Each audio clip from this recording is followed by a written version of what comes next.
우리는 갈라디아서를 함께 나누고 있죠. 지난 시간까지는 갈라디아서 1장 1절에서 5절 세 번이나 나누었네요. 1장 1절에서 5절을 가지고 갈라디아서의 서론격이죠. 또 배경 설명일 수도 있고요. 갈라디아서가 왜 쓰여졌는지, 또 누구를 위해서 쓰여졌는지, 어떤 것을 위해서 쓰여졌는지를 함께 나누었습니다. 바울이 갈라디아 교회에 그리스도께 받은 은혜의 복음을 전했죠. 그리고 그 은혜의 복음을 기초로 해서 갈라디아 지방의 여러 교회들을 세웠습니다. 이제 그 교회가 세워진 것을 보고 바울은 또 다른 지역으로 갑니다. 계속 전도 여행을 이어가며 다른 지방에도 은혜의 복음을 전하러 가는 것이죠. 그리고 거기에서 또 전하고 있는 가운데 아주 충격적인 소식을 듣게 됩니다. 갈라디아 교회에 바울이 나간 후에 거짓 선생들이 들어왔습니다. 예루살렘으로부터 온 유대인들이라 불리는 이 거짓 선생들이 들어와서 다른 복음을 전한 거죠. 그런데 이 갈라디아 교회가 그만 거기에 홀라당 넘어가 버렸다라는 겁니다. 바울이 얼마나 충격을 받았는지 모릅니다. 오늘 본문이 그걸 너무 잘 보여주죠. 우리 6절을 같이 한번 읽어볼까요? 6절입니다. 6절 시작. 그리스도의 은혜로 다른 복음을 따르는 것을 내가 이상하게 여기노라. 저는 6절을 읽을 때마다 바울이 어떤 모습으로 이 글을 쓰고 있고 또 어떤 모습으로 만약 이것을 말로 한다면, 말로 할 수 없으니까 편지를 쓰는 거잖아요. 근데 말로 한다면 바울이 도대체 어떤 모습과 어떤 표정, 어떤 태도로 이 말을 했을까 상상을 해보게 됩니다. 아마 너무 어처구니가 없으니까 화도 못 내는 거죠. 근데 이걸 그냥 놔둘 수는 없고 어떻게든 바르게 다시 돌려야 되니까 그 화난 마음을, 분노를 사귀고 꾹 누른 다음에 몇 번 심호흡을 한 뒤에 아주 진정하고 하지만 단호한 말투로 이렇게 말하는 거죠. 야, 너희들 지금 많이 이상한 거 알고 있지? 알고 있어? 단호하면서도 절제된 어투로 그렇게 말하고 있는 겁니다. 원래 이렇게 말하는 게 더 무섭잖아요. 제가 저희 아버지에게 많이 혼나서 아버지를 굉장히 무서워했었는데, 아버지가 저를 보자마자 너 이삭, 너 이 자식 또 사고 쳤어? 라고 처음부터 이렇게 강하게 나오면 그래도 금방 끝나겠다 싶어요. 근데 아버지가 뭔가를 탁 억누르면서 정제된 표정으로 나지막하게 오이삭, 너 아빠 방으로 와. 그럼 이제 저는 그때부터 긴장을 하는 거죠. 두려움에 떱니다. 그게 훨씬 더 무섭거든요. 바울이 지금 그런 상황인 겁니다. 한 신학자는 이 갈라디아 교회에 일어난 이 상황과 그것을 듣는 바울, 이 모습을 이런 식으로 표현을 하더군요. 한 건축가가 건물을 설계합니다. 디자인을 하는 거죠. 아주 큰 공간에 커다란 하나의 대문으로 모든 사람이 들어갈 수 있고 많은 사람들이 거기 모여서 가족같이 살 수 있는 건물, 그리고 그곳에서 정말 아주 성대하고 큰 잔치를 벌일 수 있는 그런 모습으로 이 건물을 설계를 했습니다. 그리고 기초공사를 다 한 뒤에 이제 건축가가 일꾼들에게 자, 이 도면대로, 이 설계대대로 이 건물을 지으십시오 하고 다른 건축 현장, 다른 공사 현장으로 갑니다. 그런데 그 사이에 몇 명이 이곳에 찾아온 거예요. 와서 이렇게 얘기하는 겁니다. 예, 저는 예루살렘에서 온 건축가입니다. 그런데요, 이렇게 만들면 안 돼요. 이거 설계 디자인 이거 다 잘못됐네요. 이렇게 만들면 안 되고요. 출입구를 2개를 만들어야 돼요. 하나는 한국 사람이라고 할게요. 한국 사람만 들어갈 수 있게 하고요. 또 한쪽은 외국 사람만 들어갈 수 있게 하는 거예요. 그리고 외국 사람이 들어간 그곳은 귀화 시험소가 있어서 거기서 귀화 시험을 마치면 다시 이 한국 사람이 들어올 수 있는 이 문으로 들어올 수 있게 하는 거죠. 이게 요즘 건축 트렌드예요. 그리고 이렇게 만들어야 건축법에도 통과될 수 있고요. 이렇게 만들어야 혹시 모를 질병이나 혼란이나 이 사고들을 다 방지할 수 있단 말이에요. 이렇게 지어야 됩니다. 저도 설계자예요. 저도 디자이너예요. 저도 건축가랍니다. 이런 훈수질에 여기 있는 일꾼들과 거주민들이 혹 해서 넘어가 버린 거예요. 그래서 원래의 설계도 도면이 아닌 이 사람들이 말한 대로 막 뒤죽박죽된 이 건물들을 짓기 시작한 거죠.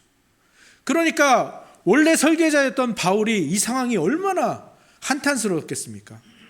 물론 지상의 교회가 연약한 것도 사실이고 그 세상의 공격에 자주 넘어지는 것도 사실이죠. 하지만 이렇게 쉽게 넘어진다고? 이렇게 쉽게 넘어간다고? 바울은 너무너무 안타까웠던 거죠. 왜냐하면 이 은혜의 복음을 포기하는 것은 건물을 잘못 지은 정도가 아니라 스스로 다시 저주와 심판과 죽음의 길로 되돌아가는 모습이기 때문이죠. 원래 아름답게 설계되어서 정말 아름다운 삶을 살 수 있는 이 건물이 이상해져서 사람들이 살 수 없는, 누구도 들어올 수 없는 건물이 되어 간다는 것. 그래서 바울은 말하는 겁니다. 내가 너희를 이상하게 여긴다. 다른 복음에 넘어간 건 너무 어처구니 없구나. 너희 너무 이상하다. 이렇게 절제되었지만 단호하고 엄중한 태도로 말을 하는 거죠. 그런데 여기서 바울이 다른 복음이라고 하니까 우리는 마치 복음이 몇 가지가 있나 보다. 여러 가지가 있어서 이런 바울이 전하는 복음이 있고 또 누가 전하는 복음이 있고 또 다른 사람이 전하는 복음이 있나 보다라고 생각하겠지만, 그렇게 들리실 수도 있지만 사실 복음은 하나죠. 오직 예수 그리스도께서 우리에게 주신 은혜의 복음, 이 하나밖에 없습니다. 그럼 다른 복음은 뭡니까? 여기서 무엇을 더하거나 무엇을 빼거나 이걸 변형시킨 것을 다른 복음이라고 하는 것이고, 사실 뭘 빼고 더하고 변형시킨 이것은 이미 복음이 아닌 것이죠. 거짓 복음이고 짝퉁 복음이고, 그래서 사실은 복음이 아닌 것이라고 보면 됩니다. 7절을 한번 보시기 바랍니다. 7절도 같이 한번 읽어볼까요? 7절입니다. 7절입니다. 시작. 다른 복음은 없나니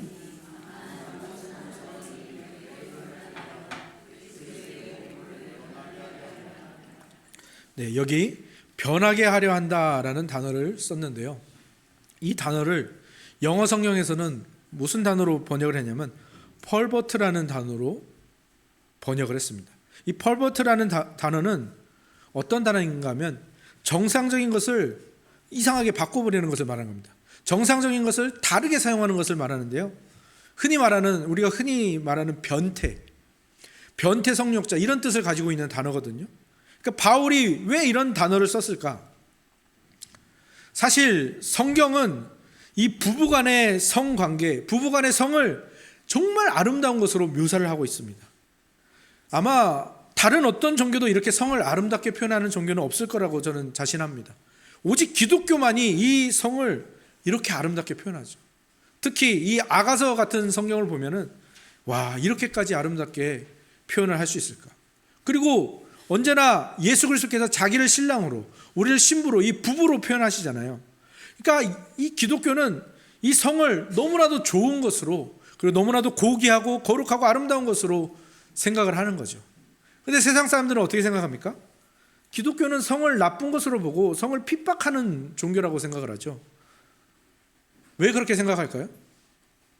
기독교는, 성경은 이 성이 너무 아름답고 고귀하고 거룩한 것이기 때문에 부부 간에만 아주 소중하고 합법적으로, 그리고 그 고귀하게 사용할 것을 말하고 있습니다. 그리고 그 외에 잘못 사용하는 것들에 대해서는 철저히 금지하고 있죠. 그래서 세상 사람들이 그렇게 생각하는 거지, 기독교만큼 이 성을 아름답게 사용하고 말하는 종교는 없습니다. 그러니까 이 바울은 이 다른 복음, 이 복음을 바꾸고 더하고 빼고 변형한 이 다른 복음을, 변형한 이 거짓 복음을 마치 성을 잘못 사용하고 이상하고 더럽게 사용하는 변태에 비유한 것입니다. 바로 그런 의미가 있는 겁니다. 지금 바울이 얼마나 이 일에 대해서 어처구니 없어하고 얼마나 분노하고 있는지를 보여주는 단어인 것이죠. 그렇다면 이 거짓 복음, 이 다른 복음은 무엇을 더하고 뺀 겁니까? 무엇을 바꾸고 무엇을 잘못한 것이기 때문에 바울이 이토록 분노하고 있는 것입니까? 그것은 분명합니다. 우리가 1절에서 5절 앞부분을 살피면서도 나누었을 때도 이 은혜라는 것을 언급했잖아요. 근데 세상은요, 이 은혜라는 개념이 익숙치가 않습니다. 물론 세상도 이 은혜라는 말을 씁니다. 은혜, 그레이스, 이런 말을 씁니다. 하지만 세상이 말하는 은혜와 기독교, 성경이 말하는 은혜는 다른 단어입니다. 근데 우리는 이거를 자꾸 맞춰가려고 하죠. 그래서 아마 우리 안에서 충돌이 생기는 겁니다. 세상이 말하는 은혜의 개념은 어떤 겁니까? 우리나라 전래동화를 보면 은혜 갚은 호랑이, 은혜 갚은 까치, 그런 이야기들이 있죠. 여기서 말하는 은혜는 뭡니까? 누군가가 선행을 나에게 베풀어 줬으니 나는 그것을 갚아야 된다라는 어떤 그런 것이죠. 기독교가 말하는 은혜는 그게 아닙니다. 우리가 또 언제 은혜라는 말을 많이 쓰죠? 스승의 은혜, 부모의 은혜, 이럴 때 은혜를 씁니다. 이건 처음 말한 은혜보다는 좀 더 그 희생적인 의미가 더 있죠. 하지만 이것조차도 성경이 말하는 은혜를 다 담을 수 없는 부족한 개념입니다. 성경이 말하는 은혜는 무엇입니까? 말 그대로 값없이 주는 선물인데 그 선물이 우리의 상상을 초월하는 선물입니다. 우리의 죄와 죄의 결과인 죽음을 예수님께서 모두 다 해결해 주셨을 뿐만 아니라 하나님 앞에서 우리가 이루어야 되는 순종, 율법, 의로움, 이것마저도 예수님께서 다 이루셔서 우리에게 주셨다라는 것이 은혜라는 개념인데요. 이거는 선물이라는 개념으로도 다 표현이 안 됩니다. 그래서 저는 이걸 어떻게 표현할 수 있을까 하다가 낯선 선물이라는 말로 한번 표현해 봤어요. 왜냐하면 이 세상에 없는 선물이니까. 낯선 선물. 근데 이 말처럼 우리는 이 은혜가 너무 낯섭니다. 이 세상에는 이런 게 없거든요. 이 세상의 법칙으로는 설명이 안 되는 것이거든요. 그래서 이 은혜를 받아들일 때 우리 안에 충돌이 일어나죠. 그리고 이 은혜를 우리가 받아들일 때, 너가 은혜를 받았다라고 말할 때 우리는 이 은혜가 우리에게 임하면 어떤 상상을 하냐면은 뭔가 우리 안에서 좋고 거대하고 위대한 어떤 그런 능력들이 막 나올 것처럼 생각이 됩니다. 예수를 믿었으니, 그 은혜를 받았으니 뭔가 내게 능력이 생기고 내가 뭔가 잘하는 것이 생기고 예전에 할 수 없었던 것을 할 수 있게 될 것이라고 막연하게 생각을 합니다. 아니요. 은혜는 그런 게 아닙니다. 그래서 우리에게 낯선 겁니다. 이 은혜는요, 우리에게 오면요, 우리를 절망하게 만듭니다. 왜 절망하게 만들죠? 이 은혜를 받았는데 그 은혜를 받을 만한 원인이 나에게 하나도 없고 또 그 받을 만한 원인을 내가 만들어낼 수가 없는 겁니다. 그 은혜를 받았는데도 불구하고 나는 여전히 악을 만들어내고 여전히 죄를 토해내고 있는데, 예수님을 믿는다고 고백하고 그 은혜가 너무 감사합니다라고 고백을 한 뒤에, 찬양을 한 뒤에 바로 뒤돌아서서 승질내고 미워하고 화내고 분노하고 욕하고 음욕을 품고 거짓말하고, 이것이 내 모습인데, 그래서 이 은혜를 받은 사람은 더 절망하게 되는 겁니다. 뭐에 대해서 절망합니까? 나 자신에 대해서 절망하게 되는 거예요. 그래서 이 은혜는, 근데 보통 우리가 여기에서 머물러 있는 거예요. 나 자신에 대해서 절망하는. 근데 이 은혜는 나 자신에게 대해서 절망하게 만들므로 말미암아 나를 의지하지 않게 하고 내가 아닌 다른 누구, 이 은혜를 주신 분을 의지하게 만드는 거거든요. 내가 그런 존재임에도 불구하고, 내가 여전히 죄와 악을 만들어내는 존재임에도 불구하고 여전히 은혜를 베풀어 주시니까, 아, 이분은 도대체 누구인가 하면서 그분을 더 알아가고 더 의지하게 만드는 거. 이것이 은혜의 정체거든요. 그때 우리가 고백하게 되는 겁니다. 주님, 나를 불쌍히 여겨주십시오. 내 안에 선한 게 하나도 없습니다. 그런데 어떻게 나에게 은혜를 베풀어 주십니까? 나는 연약합니다. 그런데 주님의 은혜가 또 나를 오늘도 살아가게 하시네요. 이것을 바울이 어떻게 표현했습니까? 오호라, 나는 공고한 사람이로다.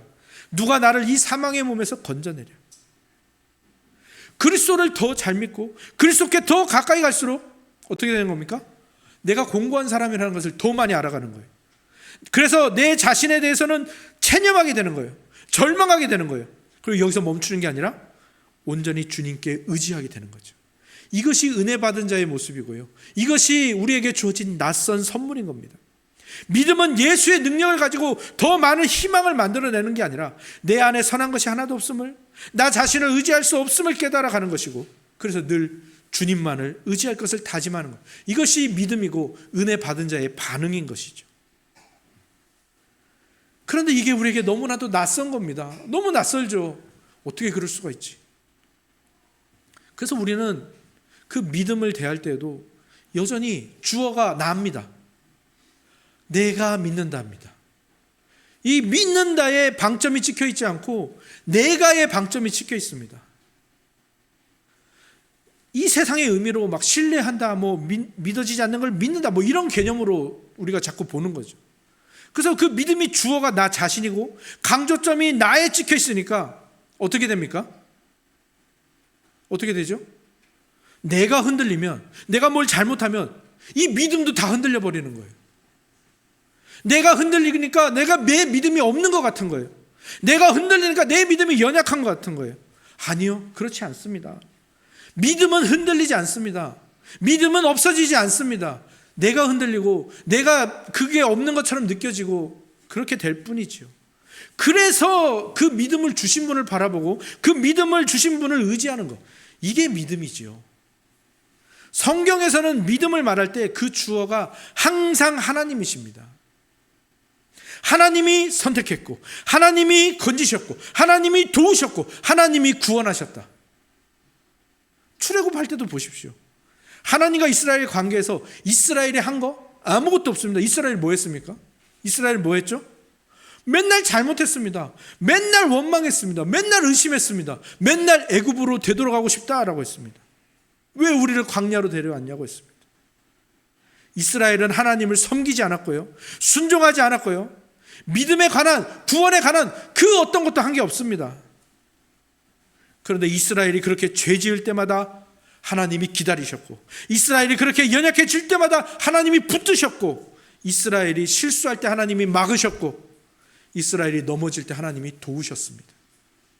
이스라엘이 한 게 아무것도 없습니다. 하나님이 다 하셨습니다. 너희는 가만히 있어 내가 하나님 됨 알지어다.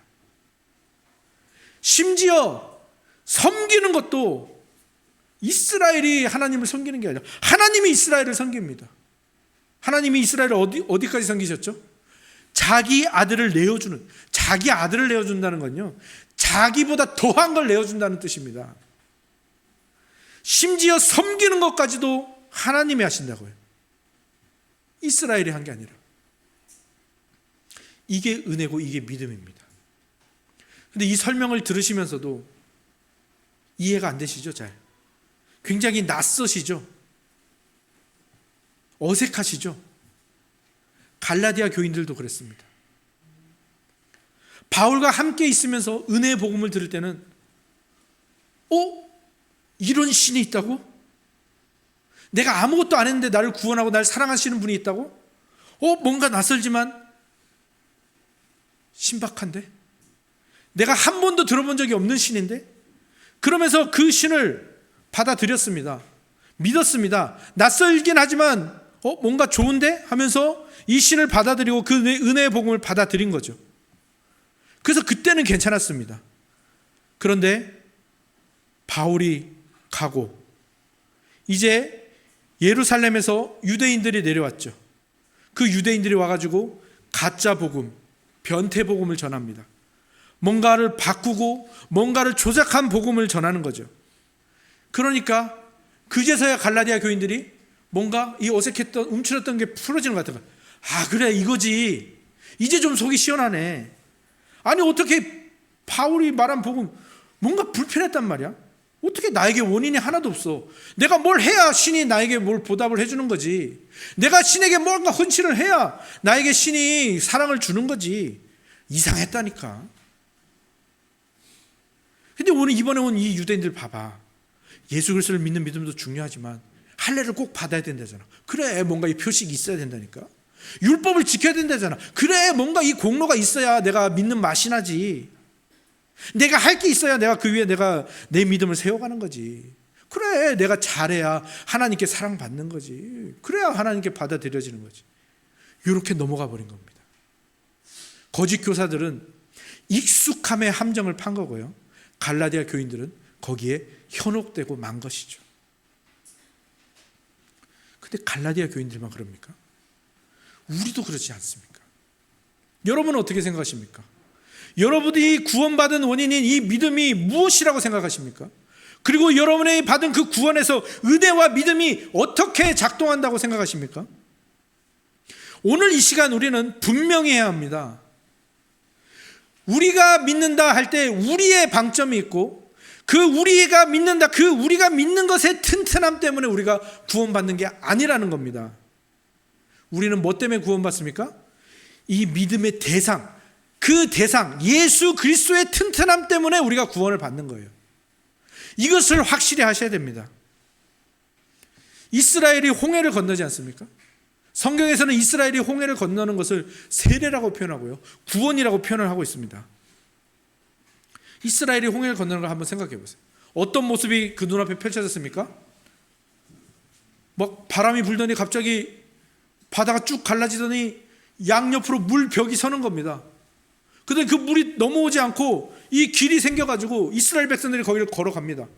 이게 너희는 가만히 있어 하나님 됨 볼지어다라는 그것이 보여진 것이죠, 그들에게. 그러니까 이제 그 지나가는데 두 부류의 사람이 있는 거예요. 첫 번째 부류의 사람은 이런 사람입니다. 우와, 우리 하나님 진짜 대단하다. 이야, 하나님 진짜 멋지신데? 어떻게 이런 일을 펼치실 수가 있지? 그래서 그 하나님의 이름을 높이고 막 찬양하면서 할렐루야, 문들아 머리 들어라 하면서 막 거기를 건넙니다. 이런 부류의 한 사람이 있습니다. 또 한 부류의 사람은 어떤 사람입니까? 이거 물벽 이거 찢어져가지고 막 터져가지고 물 나오면 우리 다 죽는 거 아니야? 그래서 막 벌벌 떨면서 여기도 터질 것 같고 저기도 터질 것 같고 이거 길은 왜 이렇게 길어? 막 그러면서 막 두려워서 벌벌 떨면서 지나갑니다. 그러면 이 둘 중에 누가 구원을 받습니까? 누가 구원을 받죠? 둘 다 받습니다. 찬양하며 지나가고 영광 돌리면서 지나간 이 확신에 찬 사람들은 구원받고, 확신하지 못하고 두려워 덜덜 떨면서 구원 못 받는 거 아닙니다. 우리의 구원은 인간의 믿음의 튼튼함 때문에 구원받는 게 아니라 이 홍해를 가르신 하나님의 튼튼함 때문에 구원을 받는 것입니다. 근데 이게 우리는 낯설다고요. 인과율이 아니니까요. 오히려 우리는 율법주의가 훨씬 더 익숙하고 편하죠. 왜? 내가 순종했으니까, 나에게 원인이 있어서 하나님이 내 순종을 보고 나를 구원해 주신, 이게 훨씬 더 우리에게 익숙하다고. 우리가 그 함정에 자주 빠져든단 말입니다. 문요한이라는 의사가 쓴 책, 문요한의 마음 청직이라는 책에 이런 이야기가 나옵니다. 가족에게 폭력을 당한 아이를 보호시설로 데려오면 오히려 아이는 불안해합니다. 놀 것도 많고 친구들과 친절한 어른들도 있는데 그 상황을 전혀 편하게 받아들이지 못합니다. 오히려 자신을 학대한 가족들에게 돌아가게 해달라고 떼를 쓰고 울음을 터뜨립니다. 안전하고 친절한 공간이 너무 낯설어서 아이는 오히려 불안감을 느낀 것입니다. 학대받은 아이들은 이미 나쁜 상황에 익숙해져 있어 그 안에서 편안함을 느낍니다. 사랑과 보살핌을 베푸는 부모에게만 애착이 형성되는 것이 아니라 자신을 학대하는 부모에 대해서 강한 충성심이나 애착이 생기기 때문입니다. 그런 점에서 보면 사람들은 모두 행복을 원하고 좋은 것을 추구한다고 말하지만 실제로는 그렇지 않습니다. 사람들은 좋은 것이 아니라 익숙하고 친밀한 것을 추구합니다. 설사 나쁜 행동이나 관계라고 하더라도 그 안에 익숙해져 있다면 묘하게 편안함을 느끼고 그 행동과 관계를 반복하게 되는 게 사람입니다. 정말 많은 것을 생각하게 하는 내용 아닙니까? 사람은 본능적으로 이 은혜를 낯설어합니다. 값없는 은혜라는 것이 너무나도 불편합니다. 내가 해야 될 것이 없다라는 것이 너무 이상한 거죠. 그리고 뭐에 익숙해합니까? 율법주의에 익숙해합니다. 뭐에 익숙합니까? 서바이벌에 익숙합니다. 경쟁에 익숙합니다. 그래서 교회 안으로 서바이벌을 끌어옵니다. 그래서 내가 오늘 저 사람보다 5분 더 기도했다. 내가 저 사람보다 뭘 더 많이 했다. 내가 저 사람보다 뭘 더 했다. 이게 훨씬 더 편한 거예요. 그래서 내가 권사가 됐다. 내가 그래서 장로가 됐다. 이게 훨씬 더 편한 거예요. 예수님이 우리에게 주신 값없는 은혜라는 이 낯선 선물은 우리는 자주 거부합니다. 그것을 믿는다고 말은 합니다. 하지만 삶에서 자주 거부합니다. 교회에서 자주 거부하고 익숙한 이 율법주의 함정에 빠져들고 그 안에서 되게 편안해합니다. 가짜 복음을 우리는 되게 편안해한다고요. 교회에서 복음이 전해지는 이 모든 과정은요, 바로 그 익숙함을 깨트리는 겁니다. 그래서 복음은 사실 처음부터 우리를 행복하게 하진 않습니다. 복음은 처음에 우리를 불편하게 만듭니다. 그래서 진짜 행복으로 우리를 끌고 가는 거죠. 오늘 함께 낭송한 본문에 바로 그런 이야기가 나오는 거예요. 오늘 우리가 함께 낭송한 본문이 어디입니까? 요한복음 21장이죠. 우리 잠깐 다시 한번 펴보시겠습니까? 어떤 내용이 나옵니까? 부활하신 예수님이 제자들을 찾아오신단 말이에요. 그리고 후반부에 가면은 예수님께서 베드로를 만나서 뭐라고 계십니까? 베드로를 회복시키시는 장면이 나오죠. 베드로가 어떤 잘못을 저질렀죠? 예수님을 3번이나 부인했단 말이에요.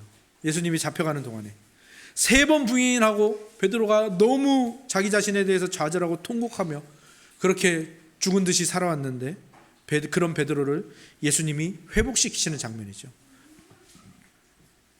그런데 우리는 여기서도 착각할 수 있는 게 예수님이 베드로를 회복시키는 것이 마치 베드로의 그 잘못한 거 3번 부인한 죄를 씻어주시고 없애주시고 거기에 용기와 능력을 더해주시는 것이 회복이라고 생각을 하는 겁니다. 아니요. 그 생각이 가짜 복음으로 가는 지름길입니다. 예수님은 지금 베드로의 그 죄를 없애주시는 것이 아닙니다. 베드로의 그 죄책감을 없애주시는 것이 아닙니다. 오히려 그것을 더 강조하십니다. 그래서 그의 힘을 더 빼십니다. 그래서 뭘 사모하게 하는 거예요? 은혜를 사모하게 하고 그 은혜를 주신 예수님의 튼튼함을 사모하게 하는 겁니다. 예수님을 의지하게 하는 거죠.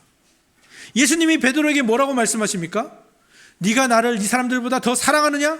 물으세요. 예수님이 이것을 왜 물으십니까? 너 나 배신했잖아. 베드로의 그 아픈 상처를 후벼 파시는 겁니다. 불편하게 만드시는 거예요. 근데 우리는 이것을 어떻게 봅니까? 아, 베드로가 실패하고 죄를 저질렀지만 예수님께서 베드로에게 회개하라고 하시는구나. 그 죄를 없애주려고 하시는구나. 아닙니다. 베드로가 거기에 대해서 더 들어가게 만드는 거예요. 더 깊은 데로 가게 하시는 거예요. 예수님이 말씀하시는 건 이거예요. 베드로야, 네가 나 부인했지. 너 나 모른다고 부인했지. 근데 너 그 부인하고 있을 때 그때도 나를 사랑했니? 라고 물으시는 거예요. 베드로는 뭐라고 하는 겁니까? 안절부절하면서 주님 정말 죄송한데요. 제가 주님을 사랑하는 건 맞는데 그때는 제 그 사랑이 좀 부족했어요. 그때는 제 진심이 좀 부족했어요. 그때는 제 실력이 좀 부족했어요. 다시는 안 그럴게요. 제가 마음을 좀 더 강하게 먹고 제가 좀 더 저 자신을 단련해서 제가 다시는 실패하지 않겠습니다. 베드로는 그렇게 말하고 있는 건데 예수님은 그래? 그럼 앞으로 그러지 마. 이게 아니라 어디로 가시는 거예요? 아니, 베드로야, 너 또 부인했잖아. 2번째 부인할 때는 네가 나를 사랑하고 있었니? 3번째 또 물으시는 거예요. 3번째 부인할 때는 그때도 네가 나를 사랑하고 있었니? 무엇을 말씀하시는 겁니까? 예수님께서는 베드로야, 네 실력으로는 내 양을 먹이는 그 길로 갈 수가 없단다. 네가 가진 사랑과 네가 가진 능력과 네가 가진 진심으로는 거기에 도저히 갈 수가 없단다. 근데 어떻게 네가 거기로 갈 수 있느냐?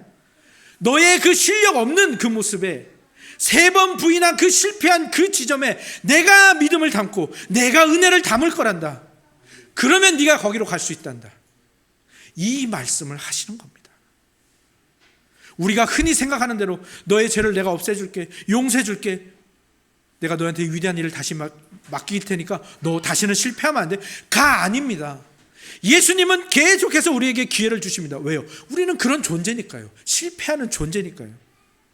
그러면서 말씀하시는 거예요. 내가 너에게 맡길 일은 너의 실력으로 감당할 수가 없고 그래서 너의 기대와는 아마 다르게 이루어질 것이란다.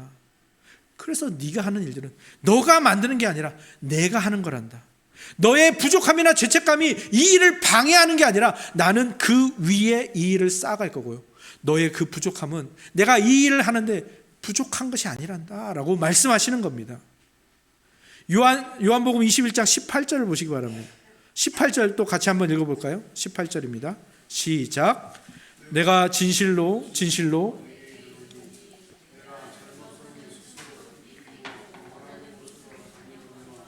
늙어서는 내 팔을 벌리리니 남이 내게 띠띠우고 원하지 아니하는 곳으로 데려가리라. 아멘. 이것은 베드로가 어떤 모습으로 죽을 것인지를 말하는 것 그 이상입니다. 베드로는 나중에 십자가에 거꾸로 못 박혀서 죽었다고 하는데, 그것은 진실 여부는 잘 모르겠지만, 아무튼 베드로가 그렇게 십자가에 매달려서 죽었다라는 것, 그 모습을 말하는 것 이상이라는 거죠. 이 말씀은 무슨 말인가 하면, 베드로가 십자가의 예수님, 부활하신 예수님을 만나기 전에는 어떤 존재였습니까? 스스로 믿음을 만들어내고 스스로 구원의 원인을 만들어내려고 애를 쓰면서 살았다고요. 생각해 보세요. 예수님이 제자들에게 물으십니다. 사람들이 나를 누구라 하느냐? 그리고 너희는 나를 누구라 하느냐? 그랬더니 베드로가 뭐라고 했어요? 주는 그리스도시요 살아계신 하나님이시니이다. 그러니까 예수님이 뭐라고 말씀하세요? 잘하였도다. 이것을 고백하게 한 것은 네가 아니고 네 안에 계신 이 성령이다라고 말씀하시죠. 그리고 예수님께서 이제 말씀하세요. 이제 내가 그래서 죽으러 간다. 내가 그래서 이제 십자가를 지러 간다. 그러니까 베드로가 뭐라고 그래요? 말립니다. 아니, 그런 일은 예수님께 절대 일어날 수 없습니다. 그랬더니 예수님께서 뭐라고 말씀하세요? 사단아, 내 뒤로 물러가라. 예수님은 뭘 말씀하시는 거예요? 사단아, 내 뒤로 물러가라. 그 최악의 평가를 받은 그 베드로 위에 교회를 세우시겠다라는 겁니다. 깨끗해지고 아름다워지고 든든해진 베드로 위에 교회를 세우시는 게 아니라는 거예요. 베드로에게 이렇게 말씀하시는 겁니다. 네가 부활한 예수님을 만나기 전에는 네가 스스로 그렇게 믿음을 만들어내고 구원의 원인을 만들어내려고 애를 쓰면서 살았지만, 이제 네가 부활한 예수를 만났으니, 이제 진짜 은혜의 복음을 만나게 되었으니, 이제 너 위에 그 예수님이 이미 행하신 일이 이루어지고 이미 행하신 일로 말미암아 그 너의 위에서 진짜 은혜와 하나님의 나라와 교회가 세워질 것이다 라는 것을 말씀하시는 겁니다. 이 말씀이 우리에게 어떤 의미가 있는 겁니까? 우리가 예수를 믿고 살아가다 보면요, 중간중간 너무 막막하다는 생각이 들지 않으십니까? 여전히 나에게서는 죄가 튀어나오고, 여전히 나는 계속 실수하고 실패하고, 내 안에서는 옛사람이 나를 막 지배하고 있고, 주님을 의지하고 싶은데 나를 더 의지하고 있고, 내 실력을 더 의지하고 있고, 그런 모습이 우리의 모습이죠. 신앙이 아닌 것이 나를 지배하고 있죠. 그럴 때마다 우리는 어떻게 합니까? 자기 자신을 정죄하고 죄책감으로 자기를 몰아가고, 그래서 어떻게든 이거를 해결하기 위해서 기도도 더 해보고 헌금도 더 해보고 막 열심도 내보고 헌신도 해보고 막 직분도 받으려고 하고 막 성령 충만 주시고, 하나님이 막 성령의 불을 내려서 나를 확 태워서 그냥 내 몸을 거룩하게 하고, 어떻게든 막 내 안에서 막 오점을 없애고 티끌 한 점 없는 나를 만들려고, 그래야 비로소 내가 신앙인으로 대접을 받고, 그래야 하나님이 나를 구원해 주실 것처럼. 우린 그렇게 살아오지 않았습니까? 여러분만 그런 게 아닙니다. 말씀 사역자인 저도 그렇게 살아간다고요. 그리고 말씀도 그렇게 전해왔다고요. 은혜의 복음을 선포한 다음에 조금 사람들이 해이해진 것 같으면 또다시 율법주의의 말씀을 어느새 준비하고 있는 저의 모습을 보게 된단 말입니다. 예수 그리스도를 믿는 믿음으로 충분치 않다고 자꾸 우리가 생각하는 거죠. 이 낯선 선물만으로 충분하지 않다고 자꾸 생각하는 겁니다. 뭔가 자꾸 더하는 거죠. 이걸 해야 구원받는 것 같고, 이걸 해야 신자 같고, 이걸 해야 교회 다니는 것 같고. 예수님은 그게 아니다라고 말씀하고 계시는 겁니다. 예수님은 베드로야, 너 왜 회개 안 하고 그러고 있니? 라고 말하는 것이 아니라, 다시는 그러지 말아라, 다시는 실수하지 말아라 하시는 것이 아니라, 베드로야, 나는 네가 3번이나 부인한 그 너의 연약함 위에 교회를 세울 거란다. 하나님의 가장 위대한 일을 너의 실수와 너의 연약함 위에 거기에 세울 거란다. 오늘 묵도 때 어떤 말씀을 읽으셨는지 기억나십니까? 고린도후서 4장 6절 이렇게 되어 있습니다. 어두운 데에 빛이 빛이라 말씀하셨던 그 하나님께서 예수 그리스도의 얼굴에 있는 하나님의 영광을 아는 빛을 우리 마음에 비추셨느니라. 우리에게 은혜를 주셨어요. 낯선 선물을 우리에게 주셨다고요. 값없는 은혜를 우리에게 주셨다고요. 근데 이것이 그 다음 구절에 어떻게 우리에게 적용이 되느냐 하면, 다음 구절을 읽어드리겠습니다. 우리가 이 보배를 질그릇에 가졌으니 이는 심히 큰 능력은 하나님께 있고 우리에게 있지 아니함을 알게 하려 함이. 예수님께서는요, 그 보배를 티 한 점 없는 깨끗한 순도 100%의 금그릇에 담으려고 하지 않으셨다는 거예요. 예수님께서는 그 보배를 어디에 담으셨다고요? 그 낯선 선물을 어디에 담으셨다고요? 연약하고 부족한 우리 질그릇에 담으시겠다고 하시는 겁니다. 왜? 능력은 우리에게 있는 게 아니거든요. 그 보배가 능력이거든요. 예수님께서 베드로라는 질그릇에 보배를 담아서 일할 거니까 베드로야 걱정하지 말고 다시 도전해. 다시 해봐. 내 양을 먹이는 일 너의 능력이 아닌 나의 능력으로 해봐라 라고 말씀하고 계시는 겁니다. 오늘 우리에게 예수님은 그렇게 말씀하고 계시는 거예요. 예수님이 저에게 그렇게 말씀하세요. 이사가 너 목사 안수 받기 전에 너 나한테 뭐라고 했어? 목사 되는 거 두렵다고 했지. 너 스스로 목사의 자격이 없다고 했지. 너 자신은 목사가 되면 안 될 것 같다고 했지. 그건 네가 걱정할 일이 아니라니까. 내 능력은 너의 어떠함에 있는 게 아니라니까. 너는 연약하고 부족한 질그릇이야. 내가 거기에 보배도 담고 거기에 내가 영광도 담고 내가 목회도 담고 교회도 담을 거야. 그래서 제가 지금 여기에 서 있는 겁니다. 또한 우리 천흥교회는요, 오늘 말씀 사역자 한 분을 청빙했습니다. 우리는 어떤 말씀 사역자를 청빙한 겁니까? 뒤없고 흠없고 성경을 통달하고 성령 충만한 사도나 선지자를 청빙하지 않았습니다. 우리는 어떤 말씀 사역자를 청빙한 겁니까? 주님이 선택하신 이기훈 강도사라는 질그릇을 오늘 우리가 받은 겁니다. 이 질그릇에 주님이 어떤 말씀을 담아서 우리 천흥 공동체에 주실지 우리는 기대하며 나아가는 것이죠.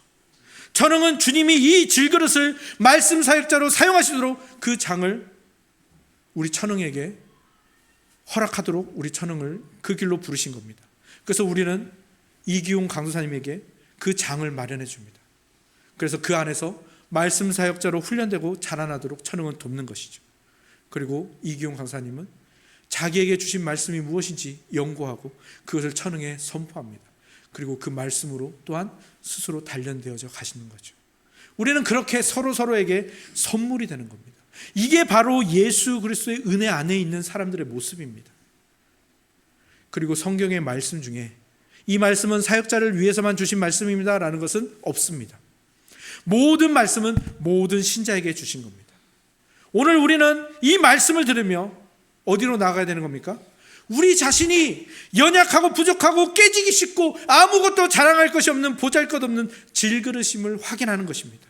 그리고 이 질그릇에 예수 그리스도께서 보배를 담으시고 하나님의 영광과 교회를 담으신다.